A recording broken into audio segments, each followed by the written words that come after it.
nyemerera nkubwire what is the work of wisdom. Nini matendo ya hekima? Acha nikueleze. Maybe unapitia hali ambayo inahitaji hekima, lakini wewe unatafuta maombi. Birashoboka kuri kunyura mu bihe bigusaba ubwenge, ariko kugeza uyu munsi ukaba ukishaka kubikemuza gusengerwa no gusengesha.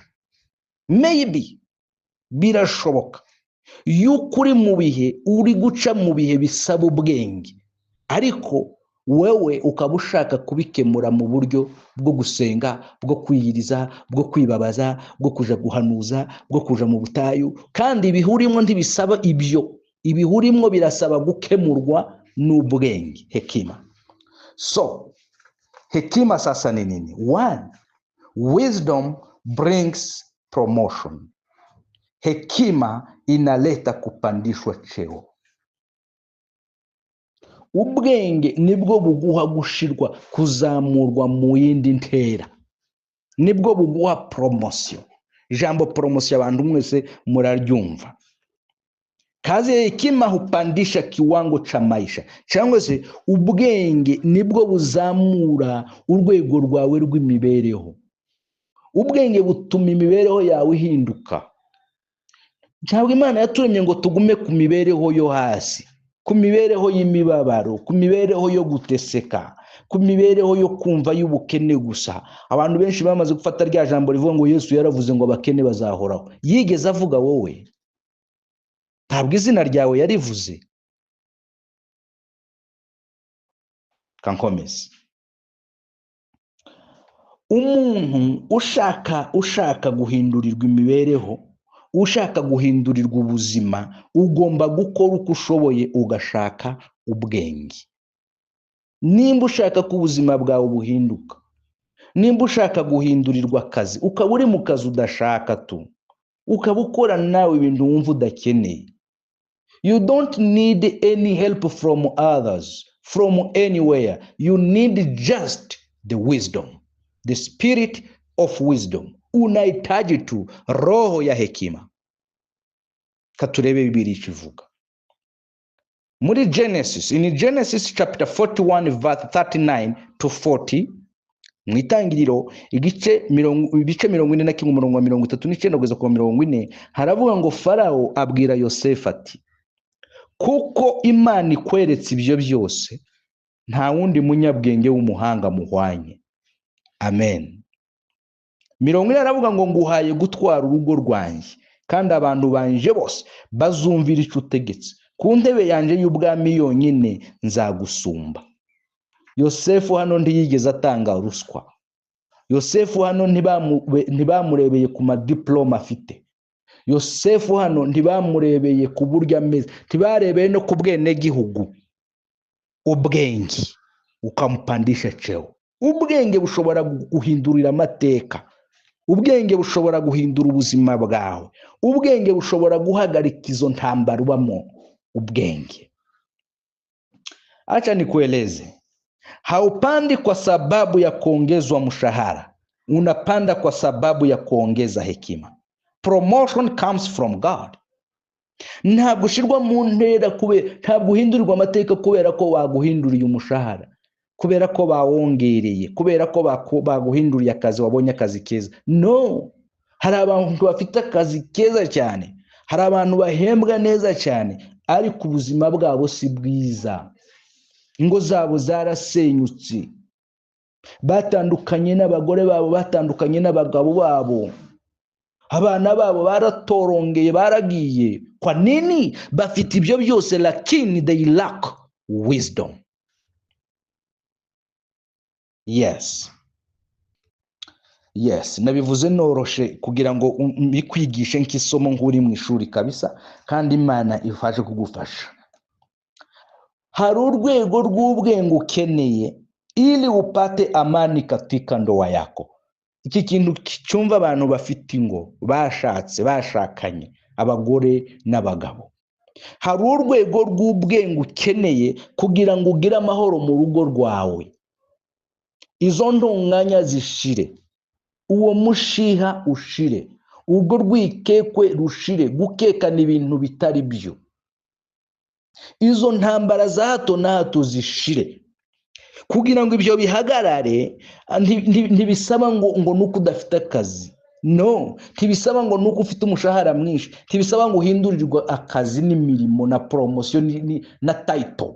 No, biragusaba ubwenge kugira ngo urugo rwawe rwongere rugarukemwo amahoro, kugira ngo mwongere mwubahane n'umugabo wawe, mwubahane n'umugore wawe. Nta kindi biragusaba urwego runaka rw'ubwenge.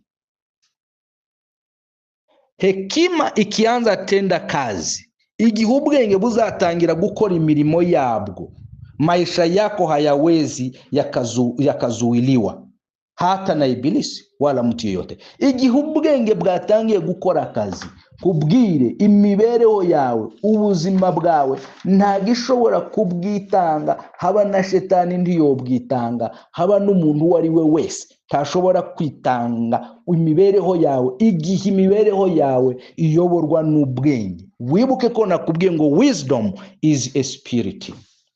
Kankubwira icya kabiri, hekima huleta amani na utulivu. Wisdom brings peace and the rest. Ubwenge buzana amahoro na utulivu, no gutuza n'ituze. Ubwenge buzana amahoro bukazana n'ituze. Nta kindi cyacecekesha iyo miraba, nta kindi cyacecekesha izo ngorane n'ubwenge. Ahantu hari ubwenge, numva neza, sinzi uko mbishira mu Kinyarwanda. Ahantu, reka mvuga ikintu, ahantu hatari ubwenge haba umundyane, haba vurugu, haba ndoa, kazini, au katika huduma yako, no muri ministry yawe. Iyo utayobojwe n'ubwenge haba intambara, haba imivurungano.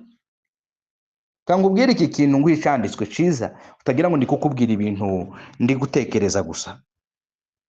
Nimba hagati yawe n'uwo mwashakanye, cyangwa n'uwo mubana, cyangwa mu bana banyu harimo umundyane, harimo imivurungano, gerageza urebe urwego rw'ubwenge mukoresha muri uwo muryango. Nimba biri mu itorero, gerageza urebe urwego rw'ubwenge muyoboje iryo torero. Turebe mu Migani ibice 3 umurongo wa 13 n'uwa 17. Haravuga ngo hahirwa umuntu ubonye ubwenge n'umuntu wiyungura kujijuka. Wowe uze gufata umwanya wasome hose. Mu Cyongereza haravuga ngo blessed is the man who finds wisdom, the man who gains understanding. Hahirwa umuntu ubonye ubwenge. Ku 14 haravuga ngo kubugenza biruta kugenza ifeza, kandi indamu yabwo iruta izahabu nziza. For she is more profitable than silver and yields better returns than gold. Wumva ubwenge nibyo nkubwira, ariko ndaze ngusomera umurongo wa nyuma, reka nihangane pasome. 15 haravuga ngo buruta amabuye y'amarijani, kandi mu byo wakwifuza byose nta na kimwe cabuca urugero. Ubwenge burakenewe mu byo dukora byose, mu byo ukora byose ukeneye ubu bwenge. 16 haravuga ngo mu kuboko kwabwo kw'iburyo bufite kurama, no mu kw'ibumoso bufite ubutunzi n'icubahiro. Ubwenge bufite ubutunzi n'icubahiro. Ukeneye icubahiro, shaka ubwenge. Ukeneye ubutunzi, shaka ubwenge. Kakubwira uyu murongo wa 17, inzira zabwo ni inzira z'ibinezeza, kandi imigendere yabwo yose ni y'amahoro. Nibwo nakubwiye ngo ubwenge buzana amahoro, ubwenge buzana ituze. Amen. Wisdom ni iki? Icya gatatu, wisdom ni iki? Hekima inaleta ushindi. Ubwenge buzana intsinzi. Wisdom brings victory. Wisdom brings victory. Nimvuga victory is what? Victory ni nini? Wala ushindi ni nini? Ubutsinzi ni iki? Ushindi inamaanisha matokeo katika lolote ufanyalo. Ubutsinzi, victory, ivuga umusaruro mu bikorwa byose ukora. Icyo ukoze cyose kikagenda neza, business yawe ikagenda neza, ubwo ubonye intsinzi. Umuryango wawe ukabubayeho neza, ubwo ubonye intsinzi. Abana bawe bakababanye neza, ubwo ni ubutsinzi. So nta kindi kizana ibyo bintu, ni wisdom. Mu gitabo cy'umubwiriza ibice 9 umurongo wa 16 havuga gute? Haravuga ngo mpera ko ndavuga nti ubwenge buruta intambara. So I said, wisdom is better than strength. Amen. Amagambo y'umunyabwenge, aho ni ku 17, amagambo y'umunyabwenge avugirwa hiherereye aruta urusaku rw'umutwaro utwara abapfapfa. So ukeneye ubwenge kugira ngo ubone intsinzi muri buri kimwe cyose ukora, muvandimwe. Ntabwo bakuroze ngo uvuge ngo ariko wowe ngo barakuroze, ngo ariko wowe ngo sinzi ko bakugize, ngo wowe barakwinjiriye. No, you need wisdom. Ukeneye ubwenge kugira ngo ibyo byose wifuza ko bihinduka ubone intsinzi muri buri kimwe cyose ukora. Kandi ubwire icyakane, hekima huleta utukufu. Iri jambo rirakomeye cyane. Wisdom brings glory. Ubwenge buzana icyubahiro. Ubwenge nibwo buzana ubwiza. Ubwenge ni ukuvuga ngo tofauti, itandukaniro cyangwa se ikinyuranyo cy'ubwiza. Tofauti ya utukufu ni aibu. Ikinyuranyo cy'icubahiro ni ugukorwa n'isoni cyangwa se ni ikimwaro. So ikintu kimwe gusa cyagukiza ikimwaro nuko wabona uyu mwuka w'ubwenge. Ushobora kuba mu buzima bwawe waramwayeho, ushobora kuba warigeze kumwara, ukamwara isoni zikakwica, ugakora ikintu ugaseba. Nta kindi kintu cyakuzanira utukufu wa Mungu, nta kindi kintu cyakuzanira ubwiza bw'Imana, ni ubwenge. So nimba udashaka igisebo, nimba udashaka guseba, you need wisdom. Utukufu ni matendo ya Mungu katika maisha yako. Nasema nini? Ni tabia ya Mungu inayoanza tenda kazi. Tabia ya Mungu is what? Tabia ya Mungu ni kibali. Tabia ya Mungu ni baraka. Tabia ya Mungu ni kuneemeshwa. Hizo ni tabia za Mungu. Ndagira ngo murabizi neza ko I have taught you about favor. I think I taught you also about mercy, about the glory of the Lord, about the opened heaven, about the arms of God. Ibyo byose ndatekereza ko nabibigishije hejuru y'ukuboko kw'Imana, hejuru y'ubuntu bw'Imana, hejuru y'imbabazi z'Imana. Ibyo byose nabibigishije. So nta kindi kintu kizana utukufu, glory y'Imana ku buzima bwawe is wisdom. Mu Migani ibice 3 umurongo wa 35 haravuga ngo umunyabwenge azaragwa ubwiza, ariko isoni zizaba igihembo cy'abapfu.